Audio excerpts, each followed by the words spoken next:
Zafir baru saja keluar dari penjara, di mana ia menahan Azizah yang masih memilih tetap bungkam. Hatinya geram bukan main. Terlebih belum ada laporan berarti, yang menunjukkan mereka menemukan keberadaan Raini. Dengan hati teramat kalut, ia meninju tembok batu yang tidak berdosa. Tak ayal ia meringis menahan rasa sakit yang menjalar di tangan, akan tetapi hatinya terasa jauh lebih sakit. Zafir merasa menjadi suami yang gagal, karena tidak mampu menjaga sang istri tercinta. Sahara bukanlah tempat yang bersahabat. Zafir tidak dapat membayangkan, jika Raini berada di suatu tempat yang tidak diketahui. Aku tidak akan mengatakan apapun kepadamu Zafir. Ia pantas untuk mati, karena ia tidak layak untukmu, seru Azizah dengan wajah dingin. Ia sudah disiksa sedemikian rupa, untuk mengakui kejahatannya. Namun ia dengan keras kepala masih bungkam, tidak mau mengatakan apapun.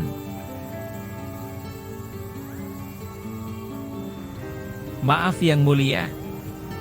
Ada sesuatu yang harus saya sampaikan kepada Anda sekarang. Seorang pemuda berseragam prajurit mendatangi Zafir, dengan wajah bersimbah peluh. Sepertinya ia sudah berlari, secepat yang mampu kakinya lakukan. Ada apa? Ini tentang Rabiah. Kami menemukannya hampir tewas, di bangunan tua di tepi hutan. Sepertinya seseorang sudah meracuninya, sekarang kondisinya sangat kritis. Zafir terperanjat demi mendengar kabar itu. Ia yakin, Azizah juga dalang di balik tragedi yang menimpa Rabiah. Ia tidak menyangka, Azizah dapat berbuat sekeji itu. Di mana ia sekarang? Dayang istana sudah membawanya ke rumah Tuan Zaid. Aku rasa ia sudah berada di tangan yang tepat, ada kelegaan dalam nada suara Zafir. Zaid Al-Kindi adalah tabib termasyhur di Haram N. Beliau adalah yang terbaik yang dimiliki oleh kerajaannya. Kau boleh pergi sekarang, aku masih ada urusan di dalam sana. Setelah prajurit itu mengundurkan diri, Zafir kembali melangkah cepat menyusuri lorong temaram itu. Jalan gelap menuju penjara bawah tanah, yang sangat jarang digunakan untuk mengurung manusia. Tingkat kejahatan di Haram N hampir tidak ada. Semua orang di sana hidup dalam kerukunan dan kedamaian. Azizah tengah duduk memeluk lutut di sudut ruangan, ketika Zafir datang ke depan selnya. Mata gadis itu berbinar penuh harap, mengira Zafir sudah berubah pikiran. Namun tatapan dingin dari pria itu, membuatnya kembali tersungkur ke dalam lembah kegelapan. Zafir, apakah kau datang untukku? Apa yang sudah kau lakukan kepada Rabiah? Pertanyaan Zafir membuat Azizah mencengkeram gaunnya dengan erat. Rasa pedih akibat cambukan di punggung tidak ia rasakan lagi, tapi air mata justru seolah kembali mengejeknya.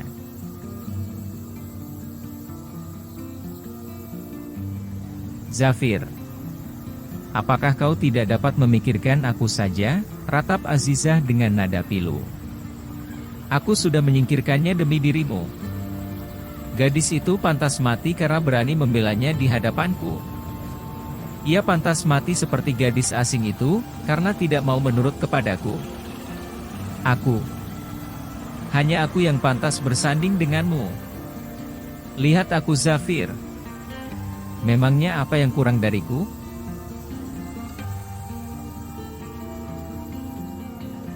Azizah, hentikan semua omong kosong ini. Kau benar-benar menjijikkan. Zafir membentak dengan kemarahan sudah sampai ubun-ubun.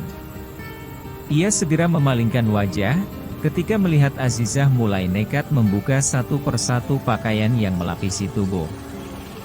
Zafir tidak sudi lagi menatap wajah Azizah. Ia bersumpah akan membiarkan gadis itu membusuk di penjara, jika Raini tidak dapat ditemukan.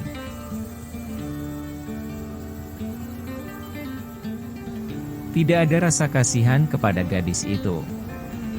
Meski sekilas ia dapat menyaksikan bilur-bilur merah memanjang, akibat cambukan dari Algojo. "Kau memang sudah gila." Tanpa menoleh lagi, Zafir meninggalkan tempat itu dengan perasaan campur aduk. Sementara Aziza meluruh di atas lantai penjara yang dingin, dengan derayan air mata seperti hujan di awal musim. "Zafir, aku sangat mencintaimu. Jika kau pun berpaling dariku, lalu apa gunanya hidupku di dunia ini?" "Benar. Aku sudah meracuni Rabiah, karena aku membenci setiap orang yang dekat dengan musuhku."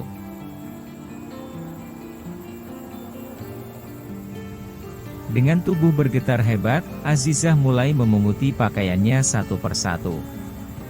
Ia meringis ketika kain lembut itu bersentuhan dengan punggungnya yang terluka. Ia meratap pilu lagi, meratapi kesepian yang kini mulai melingkupinya. "Dulu ketika aku masih kecil, kau begitu menyayangiku. Tapi segalanya berubah begitu kau sudah dewasa. Hampir tidak ada waktu untukku lagi, padahal ada banyak hal yang ingin aku ceritakan kepadamu."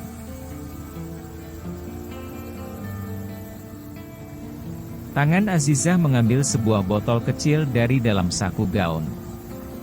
Botol bening dari kaca kristal, berisi cairan, yang juga bening tidak berwarna. "Aku jatuh cinta kepadamu, Zafir. Itu sebabnya, aku tidak pernah mau jika dijodohkan oleh Ummi. Aku hanya ingin dilamar olehmu. Kau pikir siapa yang membujuk Ummi, agar mengirimmu ke London? Kepergianmu adalah atas campur tanganku, karena aku tidak mau kau menjalin hubungan dengan gadis selain diriku. Ya, aku berhasil membiarkanmu tidak menikah hingga beberapa waktu. Tetapi aku melakukan kesalahan fatal. Karena perjalanan dagang tanpa diriku, kau malah menikahi gadis asing itu." Azizah tergelak di sela hujang tangis yang tak ingin ia bendung. "Aku kalah cepat, karena ternyata kau sudah menikah dengannya. Aku sangat membencinya. Gadis asing yang ternyata demikian mudah mendapatkan perhatian dan cintamu. Zafir, tidakkah kau sekali saja memikirkan diriku yang ada di sisimu?" Tangan Azizah yang gemetar mulai membuka botol kecil itu. Ia menghidu sejenak, untuk kemudian menjauhkan lagi. "Aku tidak menyangka. Jika cairan yang seharusnya Raini telan untuk yang terakhir, terpaksa harus aku telan sendiri."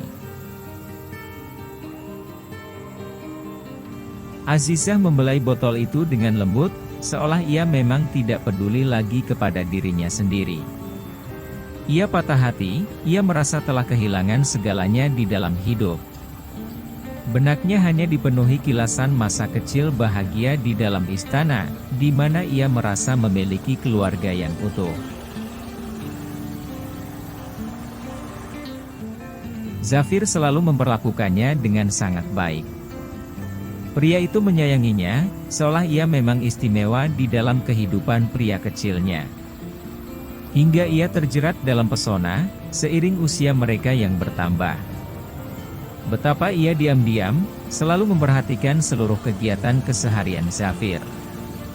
Ia akan ikut tertawa jika pria itu gembira, dan ikut merasakan sakit jika pria itu tengah bersedih.